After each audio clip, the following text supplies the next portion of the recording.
Despite being a relatively niche genre amongst mainstream gamers, the hardcore crowd has perhaps made these epic adventures the strongest they've ever been. And after a slow start on the system, the library of JRPGs available on the Switch is now completely overwhelming. Well, here we are to guide you through the best the system has to offer. And while not all games are considered true JRPGs if you're being pedantic, they were certainly inspired by them and so deserve to be talked about. I'm Jordan from SwitchWatch, and we're going to check out some awesome JRPGs. And just as a note, we are not including strategy RPGs in here because that's another list for another day.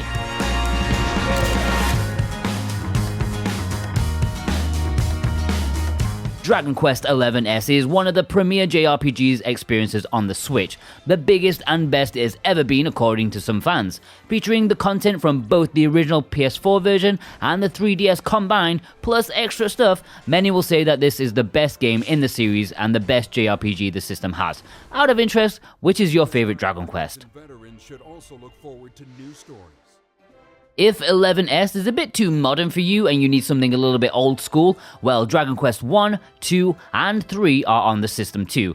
Many people dunk on the updated visuals, but I actually like them. I'm not ashamed of that. I'm proud of my opinions. I like them more than the original, but then again, I have no nostalgia for the original. And the best thing is that you can get these bad boys physically on the Switch in Asian regions. All 3 games in one package. It has English too, so it's ripe for importing. It's one of my favorites. And if you want this for yourself, there are affiliate links below as to where you can find it and help support SwitchWatch at the same time, like massively so. And along with any of the other games in the list that are ripe for import, you can get 5% off your order if you use those links and use the discount code SwitchWatchTV while checking out. So all one word, SwitchWatchTV, and you can get 5% off your order. XENOBLADE Chronicles 2 was one of the first big milestones on the Switch in terms of RPGs. Arriving in the console's insane first year, Nintendo knocked it out of the park with this one. An epic adventure to rival the original, it excelled in deep combat and fascinating story. Truly one of the best the system has to offer. Plus, it even got an expansion pack just in case the 100-hour main game wasn't quite long enough.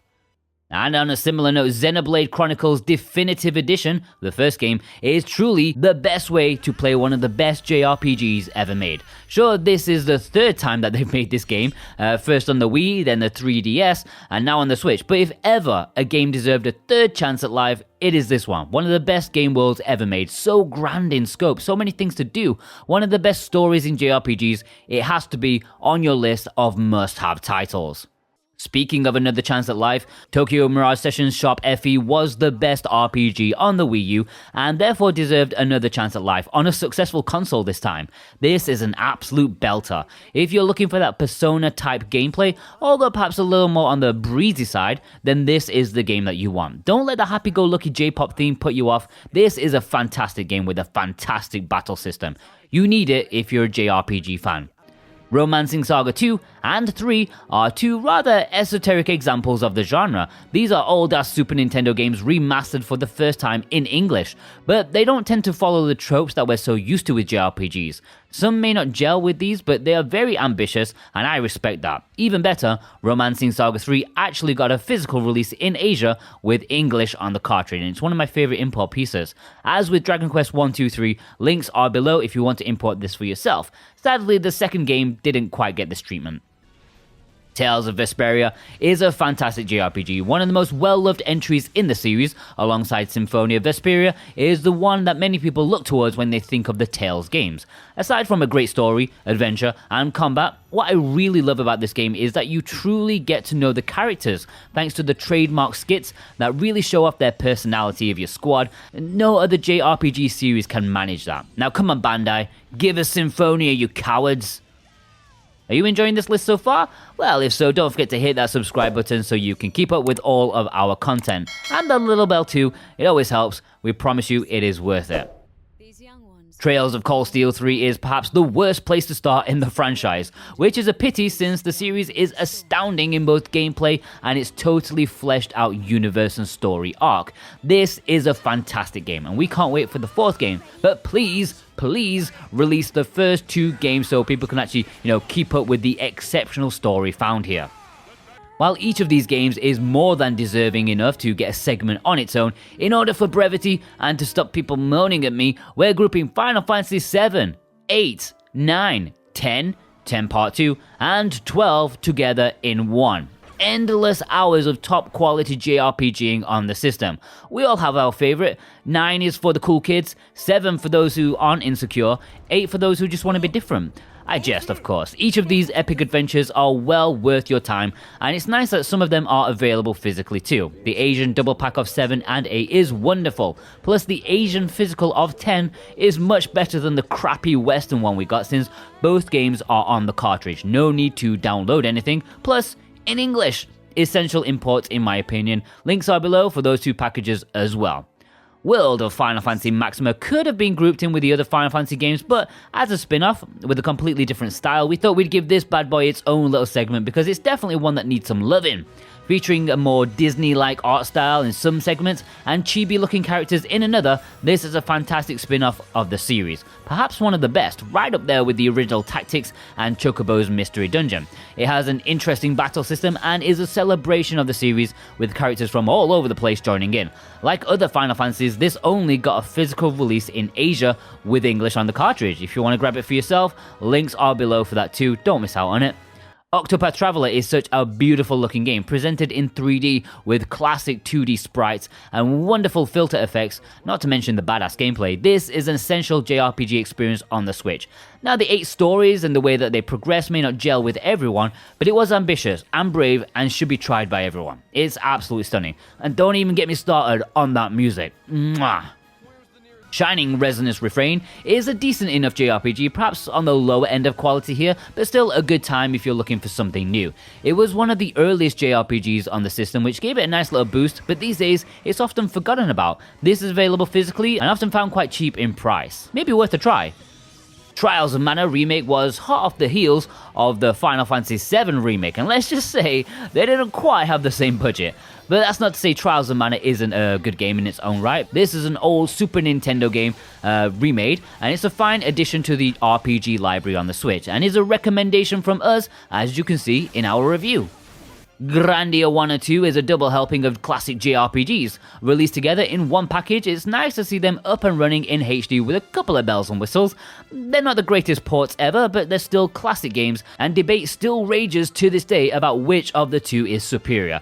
The correct answer is 1, by the way. This package got a physical release thanks to limited run games. I Am Setsuna, Lost Sphere, and Oninaki is a trilogy of games from Square Enix's Tokyo RPG Factory. None of them are regarded as classics, but offer simple gameplay that harks back to the golden era. Produced on a budget, we would recommend I Am Setsuna first and foremost, as it is the best of the bunch. It got a nice physical release in Japan that has English on the cartridge. If you fancy that, it never got a Western release, so links are below if you want to import it. The other 2 did get a physical release in the West, although Oninaki is somewhat limited, so oftentimes the Japanese version is the more readily available. Fairy Tail is an ambitious JRPG from the same studio that brought us all of the Atelier games. Dumping you right in the middle of the vast anime and manga is perhaps not the best place to start if you're not already invested in the series, and despite a few performance issues, it's still a fine RPG to play with lots of content. Check out our review. Bug Fables is probably the Paper Mario sequel that you've all been waiting for. While I personally can enjoy the newer titles from Paper Mario, many long for the days of meaningful combat and less gimmicky gameplay that the first 2 games in the series gave. Well, Bug Fables may be the answer you're looking for, featuring a similar charm to Paper Mario but following the gameplay of the old. This won over a lot of people, including us, as we can attest to in our review. This is getting a physical version from Limited Run Games sometime in the future. Okay, so Kemco may not publish the best JRPGs ever, but I find some of their releases rather intriguing. There are so many JRPGs on the Switch now, including a couple of physical releases in collections. The Omnibus, which was released in South Asia, like Singapore and that, and Selection Volume 1, which was released in Japan. 8 games, 2 packages. Both of these releases have English, which is pretty cool. I have both, and links are below if you fancy these. They are budgety, but kinda cool.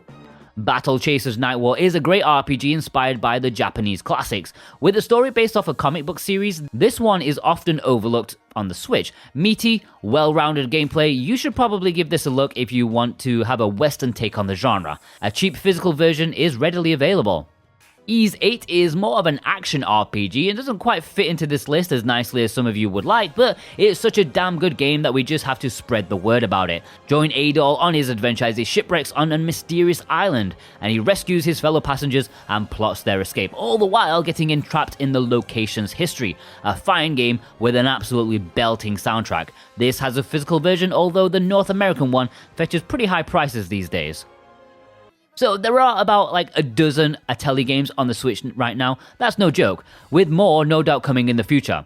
But there is one clear winner as to which is the best, and I'll talk about that in a minute, but the best of the rest for this determined RPG series is perhaps Atelier Lady and Suelle, alongside the Dusk trilogy of games, which does have a nice physical release in Asia with English. Links are below for that. These are pretty standard as far as RPG goes in terms of mechanics and story, but they ooze charm out of their ears. So much content, so many things to do, really likable characters, you cannot go wrong. Atelier Ryza, however, is the queen of the bunch. The latest game, at the time of writing, sees Koei Tecmo take the series to the next level. It's a beautiful game, fantastic characters, and a really nice battle system and story. I was blown away by the step up that this entry gave the series, and is definitely the highlight, and we cannot wait for the sequel coming in the not too distant future. Ryza did get a physical release, although at the minute it is pretty expensive, but is getting a reprint in time for the sequel. Destiny Connect is a quaint little RPG from NIS America. It has a family-friendly DreamWorks-like feel to it that means it may be a good one for the kids. The production, still a little budgeted, and the gameplay not entirely original, but it is a very solid release. Nice one to play with the kids if you want to get them into the genre. A nice starting place. This is available physically and for a reasonable price.